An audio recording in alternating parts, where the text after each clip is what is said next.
SLBC tunnel ప్రమాదానికి సంబంధించిన తాజా కీలక విషయం వెలుగులోకి వచ్చింది. ఫిబ్రవరి 22న సొరంగం కూలిన 7 నిమిషాల్లోనే అందరూ మృతి చెందినట్లు అధికారులు అంచనాకొచ్చారు.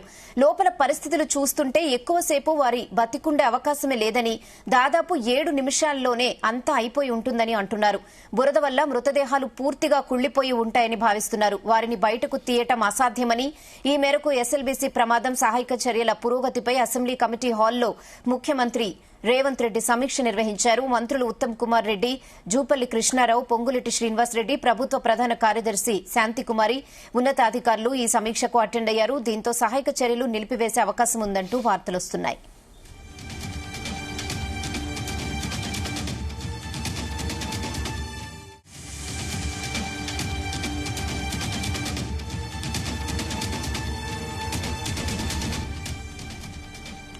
ఎస్ఎల్బీసీ టన్నెల్ ప్రమాదానికి సంబంధించిన తాజా కీలక విషయం వెలుగులోకి వచ్చింది. ఫిబ్రవరి 22న సొరంగం కూలిన 7 నిమిషాల్లోనే అందరూ మృతి చెందినట్లు అధికారులు అంచనాకొచ్చారు.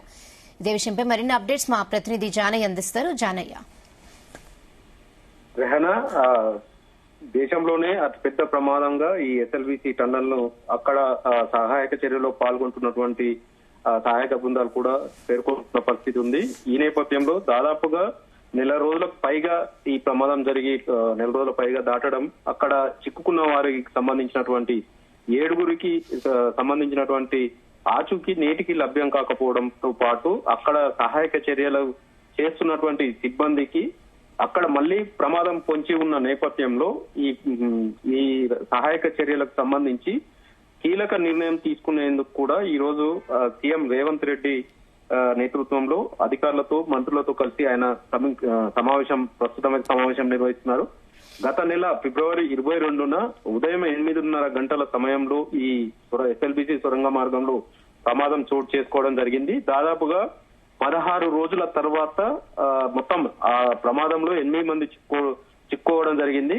అందులో నుండి 16 రోజుల తర్వాత రెస్క్యూ ఆపరేషన్ నిర్వహించిన 16 రోజుల తర్వాత టీబీఎం మిషన్ ఆపరేటర్ ఎవరైతే గురుప్రీత్ సింగ్ ఉన్నారో ఆయన మృతదేహం ఒక్కటి మాత్రమే బయటికి తీయడం జరిగింది. మిగతా 7గురికి సంబంధించి కూడా నేటికి ఆచూకైతే తెలియడం లేదు. అయితే ఈ సహాయక చర్యలకు సంబంధించి దాదాపుగా దేశవ్యాప్తంగా ఉన్నటువంటి 12 సహాయక బృందాలు, 12 ఏజెన్సీలకు సంబంధించినటువంటి సహాయక బృందాలు ఈ రెస్క్యూ ఆపరేషన్ లో పాల్గొంటున్నారు. అన్ని విధాలుగా కూడా ఈ రెస్క్యూ ఆపరేషన్ సహాయక చర్యలు కొనసాగిస్తున్నప్పటికీ 7గురికి సంబంధించినటువంటి కనీసం వారు ఇక్కడ ఉన్నారనే ఆధారం కూడా ఇప్పటికీ లభ్యం కాలేదు.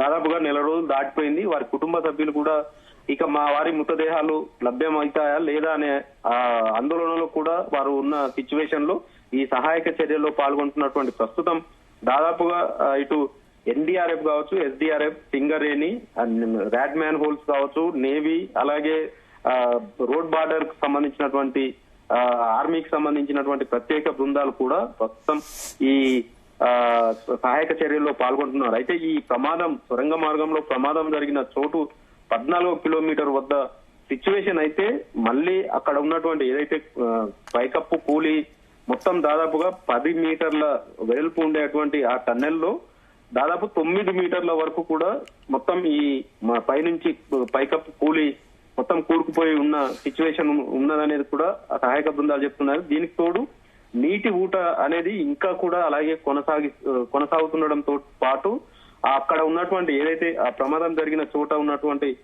కూలినటువంటి ఆ బురద, రాళ్లు, మట్టికి సంబంధించి తొలగిస్తే అక్కడి నుంచి ఏదైతే నీటి ఊట అనేది ఒక్కసారిగా మళ్ళీ ఎక్కువ మొత్తంలో వచ్చే అవకాశం ఉందనేది కూడా ఇటు నేషనల్ జియోగ్రఫీ సంబంధించినటువంటి సహాయక చర్యలు కొనసాగే అవకాశం ఉంటుందా, లేకపోతే అధికారులు సహాయక చర్యలను ఆపేసే ప్రయత్నం ఏమైనా చేస్తారా?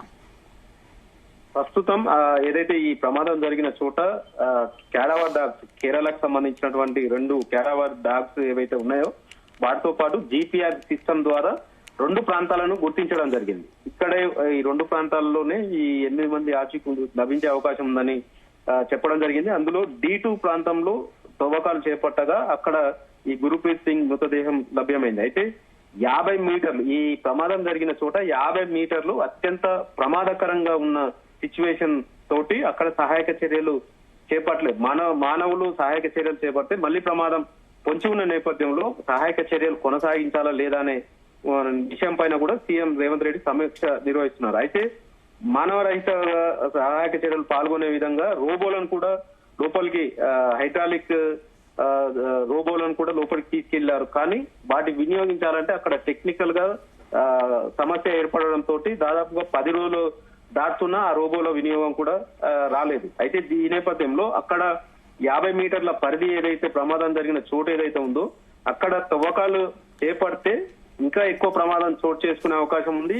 ఈ సహాయక బృందాలకు కూడా ప్రమాదం జరిగే అవకాశం ఉన్న సిచ్యువేషన్ లో అక్కడ 50 మీటర్ల పరిధి ఏదైతే ఉందో అక్కడ ఐరన్ జాలి ఏర్పాటు చేయడం జరిగింది. ముందుకు అంటే సహాయక చర్యలు చేపట్టలేమనే ఉద్దేశంతో అక్కడ సహాయక బృందాలు కూడా అధికారులకు చెప్పడం, అధికారులు ప్రభుత్వానికి చెప్పడం తోటి ఈ రోజు ఈ ఎస్ఎల్బిసి సహాయక చర్యలకు సంబంధించి సీఎం రేవంత్ రెడ్డి మంత్రులు సిఎస్ తోటి పాటు నగర్ కర్నూలు కలెక్టర్ కావచ్చు అక్కడ సహాయక బృందాలు చూస్తున్నటువంటి అధికారులతోటి సమీక్ష చేసిన తర్వాత ఎస్ఎల్బిసి సొరంగ మార్గ ప్రమాదం సంబంధించి సహాయక చర్యలు చేపట్టాలా లేదా అనే విషయం పైన ప్రభుత్వం అఫీషియల్ గా ఈ సహాయక చర్యలపై ఏమైనా అధికారికంగా ఏమైనా ప్రకటించే అవకాశం ఉందా ఈ సమీక్ష తర్వాత?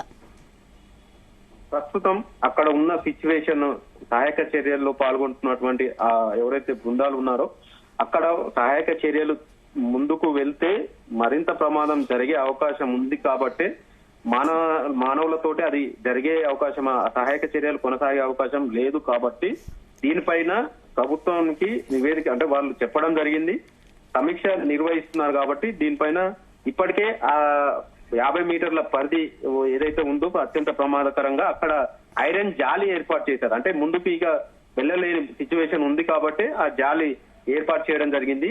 ఆ 50 మీటర్ల పరిధిలోనే ఈ 7గురు ఎవరైతే చిక్కుకున్నారో వారి మృతదేహాలు ఉండే అవకాశం ఉంది. కానీ అక్కడ సహాయక చర్యలు కొనసాగే పరిస్థితి అయితే అక్కడ ఇప్పుడు ఉన్న సిచ్యువేషన్ ప్రకారం అయితే అక్కడ సహాయక చర్యలు కొనసాగించలేమనేది అక్కడ రెస్క్యూ ఆపరేషన్ నిర్వహిస్తున్నటువంటి అధికారులు కావచ్చు మిగతా వారు సహాయక బృందాలు చెప్తున్న సిచ్యువేషన్ లో సీఎం అందరితోటి చర్చించిన తర్వాత సహాయక చర్యలు కొనసాగిస్తారా లేదంటే వారు 7గురు ఎవరైతే చిక్కున్నారో వాళ్ళు సమాధి అంటే భూ సమాధి అయినట్టుగానే ప్రకటిస్తారా, వారి కుటుంబాలకు ఎలాంటి పరిహారం అందిస్తారు, లేదంటే ఇతర రూట్ల ద్వారా అంటే పైనుంచి ఉపరితలం నుంచి సహాయక చర్యలు చేస్తారా అనే విషయం పైన కూడా మరికొద్ది సేపట్లో అధికారికంగా వెలువడే అవకాశం ఉన్నట్టుగా కూడా తెలుస్తుంది.